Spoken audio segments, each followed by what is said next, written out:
नमस्कार। चलिए आज चलते हैं राजस्थान के उन शानदार किलों और दुर्गों की दुनिया में जो सिर्फ इमारतें नहीं हैं बल्कि वीरता, कमाल की वास्तुकला और न जाने कितनी ही अनगिनत कहानियों के जीते जागते खजाने हैं। शुरुआत करते हैं रुडयार्ड किपलिंग की एक बहुत ही कमाल की बात से। जब उन्होंने जोधपुर का मेहरानगढ़ किला देखा तो उनके मुंह से निकला कि इसे तो शायद फरिश्तों, परियों और देवताओं ने बनाया है। ये एक ऐसी बात है ना जो राजस्थान के कई किलों को देखकर महसूस होती है और ये दिखाती है कि ये असल में कितने अद्भुत हैं। तो हम यहाँ सिर्फ पत्थर और चूने से बनी इमारतों की बात नहीं करने वाले। अरे नहीं, हम तो उन दीवारों के पीछे छिपे शौर्य, बलिदान और उस जबरदस्त सोच की कहानियों को जानेंगे जिन्होंने इन किलों को राजस्थान की जीती जागती आत्मा बना दिया है। तो हमारी ये यात्रा इतिहास के दो दिग्गजों से शुरू होती है। एक है राजस्थान का सबसे पुराना किला और दूसरा सबसे बड़ा जीता जागता किला। सबसे पहले बात करते हैं हनुमानगढ़ के भटनेर किले की। इसे राजस्थान का सबसे पुराना किला माना जाता है। सोचिए, 3री सदी में भाटी राजा भूपत ने इसे बनवाया था। इसीलिए इसे उत्तरी सीमा का प्रहरी भी कहते हैं। अब इसकी मजबूती का अंदाजा इस बात से लगाया जा सकता है कि तैमूर लंग जैसे खूंखार आक्रमणकारी ने भी जब 1398 में इस पर हमला किया तो अपनी आत्मकथा में लिखा कि मैंने पूरे हिंदुस्तान में इससे ज्यादा मजबूत और सुरक्षित किला नहीं देखा। और ये किला सिर्फ मजबूती के लिए नहीं जाना जाता।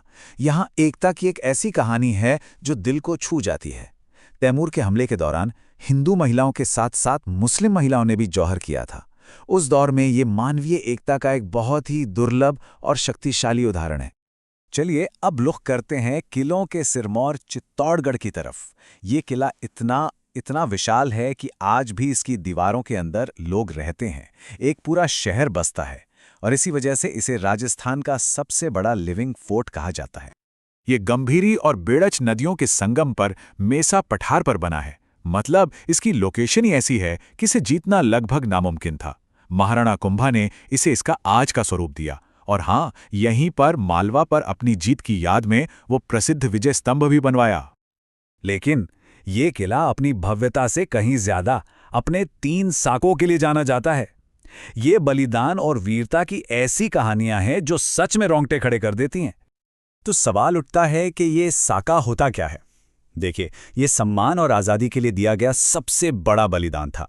जब लगता था कि हार निश्चित है तो पुरुष अपना आखिरी युद्ध लड़ने के लिए निकल पड़ते थे, जिसे केसरिया कहते थे, और पीछे महिलाएं दुश्मन से अपने सम्मान की रक्षा के लिए जौहर कर लेती थीं। आगे बढ़ते हैं और अब उन किलों को देखते हैं जो अपनी अभेद्य सुरक्षा और शानदार सैन्य वास्तुकला के लिए जाने जाते थे। कुंभलगढ़, इसकी दीवार 36 किलोमीटर लंबी है। सोचिए, चीन की महान दीवार के बाद ये दुनिया की दूसरी सबसे लंबी दीवार है। इसी दीवार ने इस किले को लगभग अजेय बना दिया था। इसका जो सबसे ऊंचा हिस्सा है कटारगढ़, वो तो इतना बुलंद है कि इतिहासकार अबुल फजल ने लिखा था कि इससे नीचे से ऊपर देखो तो सिर की पगड़ी गिर जाती है। और अपनी इसी ऊंचाई की वजह से इसे मेवाड़ की आंख भी कहते थे, जहां से पूरे राज्य पर नजर रखी जा सकती थी। और हाँ, अबुल फजल ने ही एक और बड़ी दिलचस्प बात कही थी। उन्होंने बाकी किलों को तो नंगा बताया, लेकिन रणथंबोर को कहा बख्तरबंद किला। क्यों? क्योंकि ये मुश्किल पहाड़ियों और घने जंगलों से घिरा है, जैसे इसने प्रकृति का कोई कवच पहन रखा हो। इसी किले में राजस्थान का पहला साका हुआ था, लेकिन उससे पहले जलालुद्दीन खिलजी ने इसे जीतने की 2 बार नाकाम कोशिश की, और जब जीत नहीं पाया तो खीज में कह गया कि वो ऐसे 10 किलों को मुसलमान के एक बाल के बराबर भी नहीं समझता। अच्छा, पहाड़ों और जंगलों से निकलकर अब चलते हैं रेगिस्तान के उन नगीनों की तरफ, जो अपनी शानदार सुंदरता और पौराणिक कहानियों के लिए जाने जाते हैं।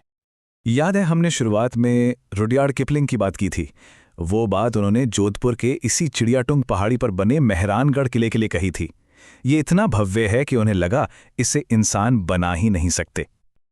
राव जोधा ने इस किले को बसाया था और कहते हैं कि इसकी नींव खुद करणी माता ने रखी थी। किला और शंभू बाण जैसी शक्तिशाली तोपों से लैस इस किले की खूबसूरती देखकर तो जैकलीन कैनेडी ने इसे दुनिया का 8वां अजूबा कह दिया था। गहरे रेगिस्तान के बीचों बीच बसा है जैसलमेर का किला। चित्तौड़गढ़ के बाद ये राजस्थान का दूसरा सबसे बड़ा आवासीय किला है। मतलब एक और जीता जागता सांस लेता हुआ शहर। जैसलमेर अपनी एक बहुत ही अनोखी घटना के लिए मशहूर है, ढाई साके। लेकिन ये ढाई साके का मतलब क्या है? आधा साका? ये क्या होता है? तो हुआ ये कि एक बार ऐसी स्थिति बनी जब पुरुषों ने केसरिया तो किया, मतलब वो अपनी अंतिम लड़ाई के लिए निकल गए, लेकिन उनकी जीत हो गई और इस वजह से महिलाओं को जौहर करने की नौबत ही नहीं आई। इसीलिए इस घटना को आधा साका गिना जाता है।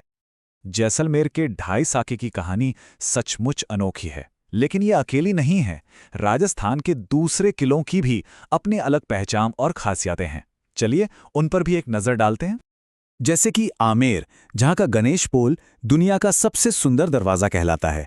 फिर है जयगढ़, जो एशिया की सबसे बड़ी पहियों वाली तोप जय बाण का घर है। इसके बाद झालावाड़ का गागरोन किला, जो चारों ओर से पानी से घिरा एक परफेक्ट जलदुर्ग है।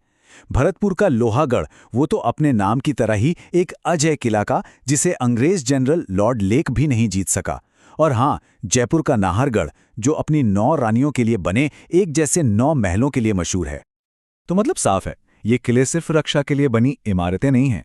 ये उस दौर के शासकों की महत्वाकांक्षा, कला के लिए उनके प्यार और राजस्थान की असली आत्मा के प्रतीक हैं।